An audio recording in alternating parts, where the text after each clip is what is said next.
Mathematics के exercise 4B का question number 3। तो हमारे पास क्वेश्चन गिवन है the perpendicular from the origin to the line y is equal to mx plus 3 meets it at the point -1, 2 find the values of m and c। तो हमारे पास एक perpendicular है origin से यानी 0 0। ओरिजिन हमारे पास 0 0 होता है और हमारे पास जो परपेंडिकुलर है ओरिजिन से किसके ओरिजिन से, जो हमारे पास लाइन की इक्वेशन गिवन है y is equal to mx plus c और उसके पॉइंट्स हमने 0 0 लिए हैं और वो मीट कर रहा है, वो परपेंडिकुलर जो है वो ओरिजिन से एक पॉइंट पर मीट कर रहा है जिसके पॉइंट्स -1, 2 हैं और हमें m एंड c यानी कि स्लोप एंड y इंटरसेप्ट की वैल्यू जो है फाइंड करनी है। m हमारे पास स्लोप होता है, c हमारे पास y इंटरसेप्ट होता है। तो चलते हैं करते हैं इस क्वेश्चन को सॉल्व। तो मैंने ऑलरेडी सारा कुछ लिख के रख लिया है, तो हम पहले इसके बनाएंगे डायग्राम। तो हमारे पास एक लाइन की इक्वेशन है y is equal to mx plus 3। तो हमारे पास एक लाइन है, उसके जो ओरिजिन है, मान लिया हमारे पास ये वाला पॉइंट जो है ओरिजिन है। ओरिजिन के पॉइंट्स क्या क्या होते हैं 0, 0। उससे एक परपेंडिकुलर ड्रॉ हो रहा है, उस लाइन से एक परपेंडिकुलर है ओरिजिन से, उस लाइन के ओरिजिन से एक परपेंडिकुलर है, वो एक पॉइंट पर मीट कर रहा है।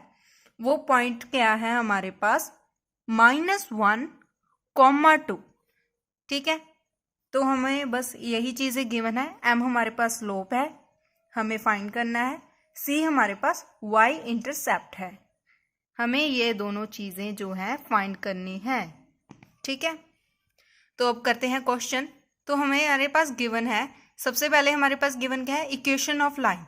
इक्वेशन ऑफ लाइन हमारे पास क्या गिवन है, y is equal to mx plus c। उसके बाद हमें एक और चीज गिवन है, वो है हमारे पास the perpendicular from origin 0 0। Perpendicular from origin, ठीक है, meets at given line at -1, 2। एक लाइन पर मीट कर रहा है, फॉर एग्जाम्पल हमारे पास ये वाली लाइन है, उस पर मीट कर रहा है कौन से पॉइंट पर, -1, 2 पर। तो हमारे पास जब भी लाइन जो है परपेंडिकुलर होती है दूसरी लाइन के, तो हमारे पास जो परपेंडिकुलर का क्या फॉर्मूला होता है स्लोप के केस में, m1 into m2 is equal to -1। ठीक है, यानी कि फर्स्ट 2 पॉइंट्स का स्लोप, दूसरे का स्लोप, और वो इक्वल टू -1 होता है उनका प्रोडक्ट। तो line joining the point 0 0 and -1, 2 is perpendicular to given line m1 m2 is equal to -1। ठीक है, उसके बाद हम फाइंड करेंगे स्लोप।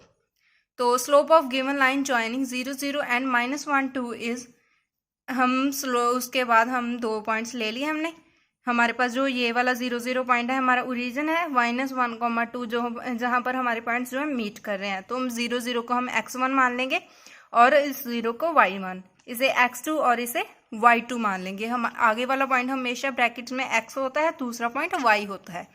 तो हम स्लोप का फॉर्मूला हमारे पास पता है, जब भी हमें 2 पॉइंट्स गिवन हो तो हमारे पास स्लोप का फॉर्मूला होता है y2 minus y1, x2 minus x1। तो इस स्लोप को हम लेट m1 कर लेते हैं कि हमारे पास जो ये वाला स्लोप है वो m1 है, क्योंकि हमारे पास m1 इंटू m2 होता है।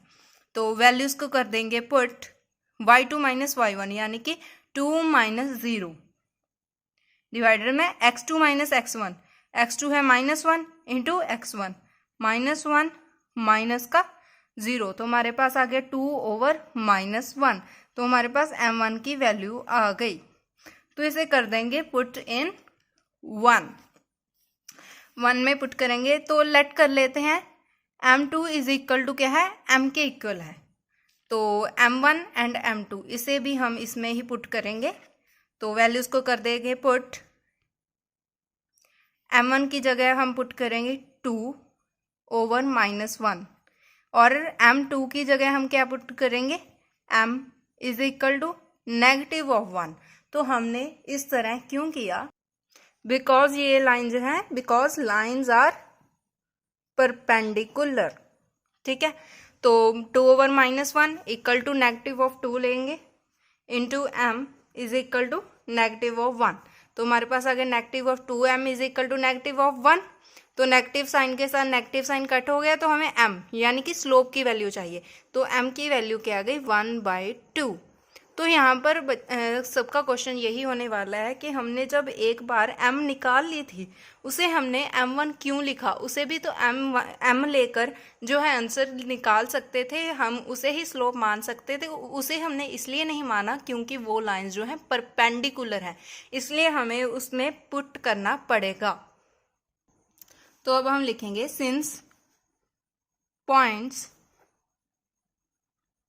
lie on given line, it satisfy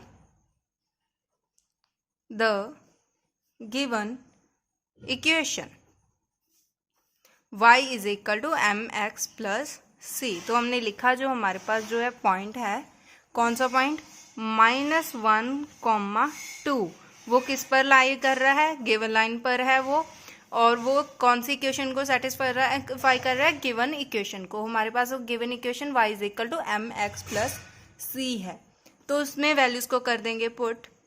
इसे जो हमारे पास -1,2 है, -1 हमारे पास x हो गया और 2 हमारे पास y की वैल्यू आ गई, तो वैल्यूज को कर देंगे पुट। y की जगह 2, m की वैल्यू हमारे पास 1/2 है, इंटू x यानी कि -1 plus c।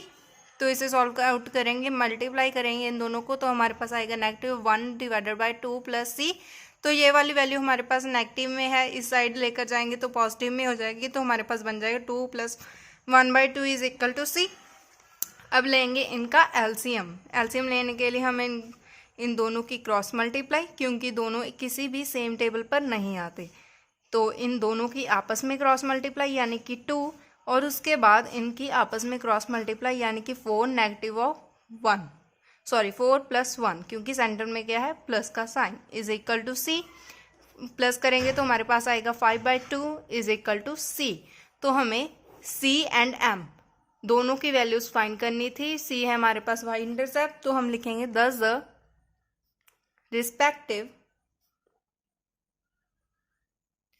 Values of m and c are 1/2 and 5/2। यही हमारा इस क्वेश्चन का आंसर है। Thanks for watching.